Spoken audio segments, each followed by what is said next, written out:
NFL might just be the most dangerous sport in the world. Former players often describe getting tackled in the NFL as worse than being in a car crash. I mean, come on, we've all heard the latest NFL news on how harmful the consequences of CTE are. Every football player at any level has suffered an injury in their career at one point or another. If the 2022 NFL season showed us anything, it's that any player can be one play away from their last. In just one season, we've seen NFL players require season-ending surgeries, sustain concussions, have seizures, and one player even died while playing. Let's huddle up and look at the NFL's most horrifying injuries. NFL's 2020 Comeback Player of the Year is former Washington quarterback Alex Smith. Smith earned these honors after making a miraculous comeback from an injury which, in most cases, would be career-ending. Smith sustained multiple fractures in his right leg so badly a bone pierced through his skin. Smith revealed he had 17 surgeries, and it was nearly 2 full years before Smith took his next snap. These days, I've come a long way with this guy. Is it true when they say history repeats itself? Unfortunately, it's true for Alex, because this next injury is so similar, I still can't believe it happened. Just 3 decades earlier, former Washington quarterback Joe Theismann also suffered fractures in his right leg.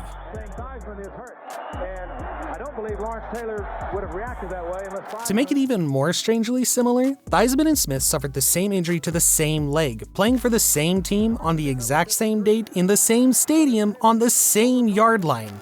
Damn! Unfortunately, unlike Smith, Theismann was not able to make a return back to football, and that injury led to early retirement for the former MVP in 1985. It doesn't get much worse than an injury ending your career, right? Wrong. The former Ohio State Buckeye and Pro Bowler Ryan Shazier was a first-round pick in the 2014 NFL Draft. Not only did he suffer a career-ending spinal injury, but it also required surgery and extensive rehab so he could learn how to walk again. Shazier had a stellar campaign with the Steelers up until this play.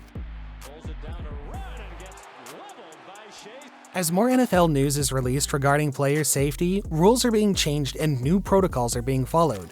Sometimes we forget that these players have unimaginable combinations of size and power when making split-second decisions that could change the trajectory of their careers. This unfortunate injury left Shazier paralyzed. Up next is another Ohio guy and current Cincinnati Bengals quarterback Joe Burrow. Burrow's rookie year was nothing short of spectacular, up until this moment. Burrow was drafted first overall in the 2020 NFL Draft by the Bengals after winning the Heisman Trophy and a national championship with LSU the year before. Burrow's rookie season was shortened after taking a sack causing the ACL and LCL to tear in his left knee. Burrow bounced back, becoming the NFL's 2021 Comeback Player of the Year and led the Bengals to their first Super Bowl appearance since 1989. Bengals fans love Joe Cool and what he's accomplished. But if you know anything about them Cowboys, their fans expect this QB to take them to the Super Bowl every year. Besides this one. Sheesh, I think that hurt a little bit. Dak suffered one of the most gruesome injuries in NFL history. Picks up a total of 9 more. Oh no, oh no,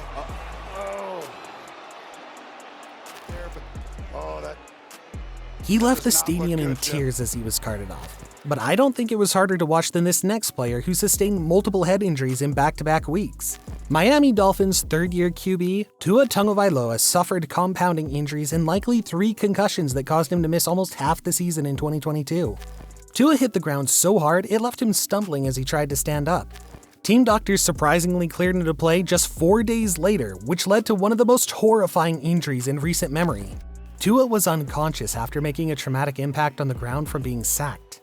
His arms seized up immediately due to a neurological response from the brain.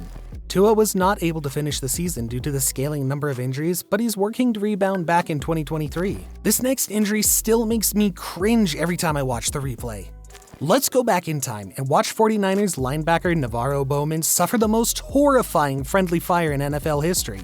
The All-Pro linebacker, Bowman lined up next to Patrick Willis, and they were known as the most feared linebacker duo of all time. Bowman was forced to miss all of the 2014 season. Doctors said that Bowman would never play football again after tearing his ACL, MCL, PCL, and meniscus in this freak injury. Bowman proved his doubters wrong as he returned the following season and led the NFL in tackles. This next clip is exactly what went into Cam Newton's head when attempting to recover the fumble in Super Bowl 50. In 2011, Johnny Knox suffered an injury I wouldn't wish on my worst enemy. I still don't know how he folded like that. Knox's injury resulted in a fractured spine. Doctors say he's fortunate that he didn't suffer complete paralysis. This injury ultimately led to his retirement and a $500,000 settlement from the NFL. Next is the most horrifying moment in NFL history because a player actually died in this play. Just seconds after making a tackle, Damar Hamlin collapsed, suffering a cardiac arrest. Team doctors rushed to the field to assist Hamlin and discovered his heart stopped beating. They immediately began CPR and used an AED to restore his heartbeat. Thankfully, Hamlin made it to a local hospital where he was resuscitated again, ultimately saving his life. Thanks for watching the most horrifying injuries in the NFL of recent memory. What's the most horrifying injury that you've ever witnessed? Comment below and let me know. Also, while you're down there, please like the video and subscribe to Huddle Up YouTube channel to watch more of this entertaining content.